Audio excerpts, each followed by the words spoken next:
Olá! Hoje a gente vai fundo numa frase que, olha, muita gente de fé usa, mas que talvez esteja sem querer limitando uma verdade incrível sobre quem a gente é de verdade. O ponto de partida da nossa conversa é essa afirmação aqui, bem forte, do Márcio Bringuente. E calma, a questão não é duvidar da graça, de jeito nenhum. O foco é esse rótulo, pecador. Será que ele deveria ser uma identidade para a vida toda? Vamos investigar por que isso é visto como uma contradição. Então vamos lá, um rótulo contraditório. Por que uma frase que parece tão normal, tão comum, pode na verdade estar minando uma verdade espiritual tão profunda? Bom, tudo começa com o poder que as palavras têm sobre a nossa mente. Pois é, a linguagem que a gente usa para se descrever acaba mudando a nossa realidade. O material que a gente está analisando defende que as palavras que repetimos sobre nós, elas têm um poder gigantesco. Elas não só descrevem o que a gente vive, elas criam o que a gente vive. Se identificar com um rótulo, isso afeta diretamente como a gente age e no que a gente acredita. E isso nos leva direto para uma coisa chamada o ciclo da identidade. Agora a gente vai ver como essa identidade pode virar quase uma profecia que se cumpre sozinha. E o mais legal é que a explicação junta duas coisas que parecem distantes: neurociência e princípios bíblicos. A frase é simples. O que a gente repete, a gente se torna. A neurociência tem um nome para isso, né? Neuroplasticidade. E funciona de um jeito bem simples. Quanto mais a gente pensa uma coisa, mais forte fica o caminho para esse pensamento no nosso cérebro. Se a repetição constante é "sou pecador", o cérebro vai fortalecer essa trilha. E aí fica muito mais fácil pensar e agir desse jeito.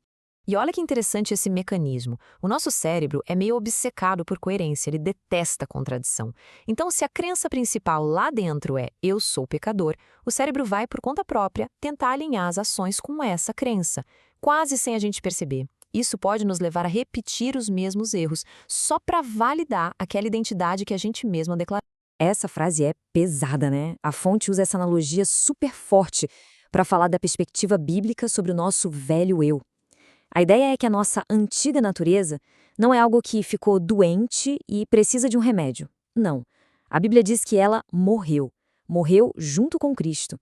E se algo está morto, não adianta tentar consertar. É inútil.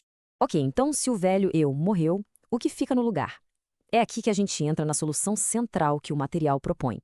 Uma virada de chave completa na forma como se entende o pecado na vida de quem crê. E a base para essa nova identidade está toda nesse conceito, a nova criação. Olha o que diz a passagem: as coisas velhas já passaram, eis que tudo se fez novo. Isso aqui não é uma reforma, sabe? Não é uma versão 2.0. É uma transformação radical, completa. E nesse pacote das coisas velhas que passaram está a identidade de pecador. Essa tabela aqui é fantástica porque resume tudo de um jeito muito claro. Dá uma olhada na diferença. Na identidade antiga, o pecado é a natureza. Então, quando se erra, se pensa, tá vendo? Sou eu mesmo, sendo quem eu sou. Mas, na nova identidade, o pecado vira um acidente. E aí, quando se erra, a reação é outra. Opa, isso não sou eu, estou agindo contra quem eu me tornei. Percebe a diferença? O pecado deixa de ser quem a gente é para ser algo que a gente, infelizmente, faz.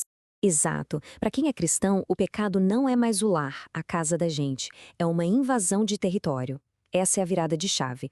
O erro passa a ser um conflito que vem de fora e não algo que brota da nossa verdadeira identidade. Não é mais a nossa morada, mas sim um ataque ao nosso território. Uma invasão que a gente precisa combater. Beleza, a teoria é poderosa. Mas e na prática? Como é que a gente vive essa nova verdade no dia a dia? A análise que estamos fazendo também propõe um método bem prático para renovar a mente com base em tudo isso que a gente viu.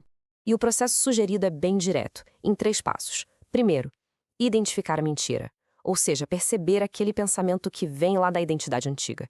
Segundo, substituir pela verdade, pegar essa mentira e confrontar com o que a Bíblia diz sobre a nova criação. E terceiro, declarar a nova identidade, falar em voz alta mesmo, porque como a gente viu, essa repetição ajuda a criar e fortalecer aquela nova trilha no cérebro, alinhando a nossa mente com a nossa realidade espiritual. E, para fechar, fica essa pergunta no ar, uma pergunta para a gente refletir. E se a maior de todas as lutas não for contra o pecado em si, mas contra a identidade errada?